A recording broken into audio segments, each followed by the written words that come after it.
Chennai shopping mall Aadi blockbuster KG sale. KG చీరల ప్రారంభ ధర కేవలం 150 రూపాయలు మాత్రమే. కొన్ని ప్రత్యేక చీరలపై రెండవ చీర కేవలం 9 రూపాయలకే సొంతం చేసుకోండి.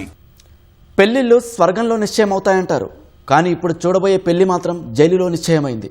హత్య కేసులలో దోషులుగా తేలి కారాగార శిక్ష అనుభవిస్తున్న 2 ఖైదీల మధ్య జైలులో ప్రేమ చిగురించింది. వారి పెళ్లికి కోర్టు అనుమతించడంతో జైలు ప్రాంగణంలోనే వివాహం చేసుకున్నారు. పెళ్లి కుమార్తెకు కన్యాదానం చేసేందుకు కుటుంబ సభ్యులు ముందుకు రావడంతో జైలులో పరిచయమైన వారే ఆ తంతును పూర్తి చేశారు. రాజస్థాన్లోని మండోర్ ఓపెన్ జైలు 2 ఖైదీల వివాహానికి వేదికగా నిలిచింది. కోర్టు ఆదేశాలతో హత్య కేసులో జీవిత ఖైదు అనుభవిస్తున్న మూలారాం సీమా వివాహాన్ని జైలు అధికారులు దగ్గరుండి జరిపించారు. ఇందుకోసం జైలు ప్రాంగణంలో అధికారులు చిన్న పందిరి వేయించారు. పురోహితుల మంత్రోచ్చారణల మధ్య మూలారాం సీమలు వివాహం చేసుకున్నారు. ఈ వేడుకలో కుటుంబ సభ్యులు, జైలు అధికారులు కలిపి మొత్తం 21 మంది పాల్గొన్నారు. మూలారాంది రాజస్థాన్లోని నాగౌర్ జిల్లా కాగా సీమాది ముంబై. సీమా కుటుంబ సభ్యులు ఈ పెళ్లికి రాకపోవడంతో జైలులో పరిచయమైన ఓ స్నేహితురాలి తల్లిదండ్రులు ఆమెకు కన్యాదానం చేశారు. ఆ కుటుంబమే పెళ్లి శుభలేఖలు కూడా ముద్రించింది. పెళ్లి ఖర్చులన్నింటినీ మూలారాం భరించాడు.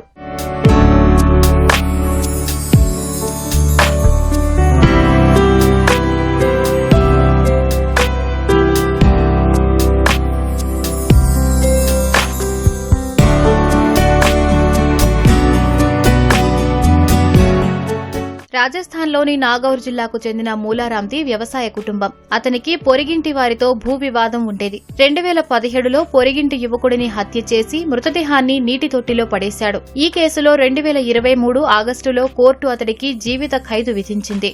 సీమా 2016లో జోధ్పూర్కు చెందిన కౌశల్ రాజ్ అరోరాను పెళ్లి చేసుకుంది.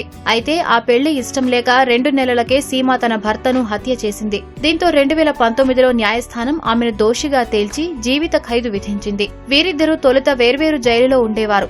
జైలులో సత్ప్రవర్తన కారణంగా 2 ఏళ్ల క్రితం మూలారాంను, 1.5 క్రితం సీమాను మండోర్ ఓపెన్ ఎయిర్ క్యాంపునకు తరలించారు. అక్కడ వ్యవసాయ పనులు చేస్తున్న క్రమంలో ఇద్దరి మధ్య పరిచయం ఏర్పడి అది ప్రేమగా మారింది. కలిసి జీవించాలని నిర్ణయించుకుని రాజస్థాన్ హైకోర్టును ఆశ్రయించారు. వివాహం అనేది జీవించే హక్కు, వ్యక్తిగత స్వేచ్ఛలో భాగమని రాజస్థాన్ హైకోర్టు పేర్కొంది.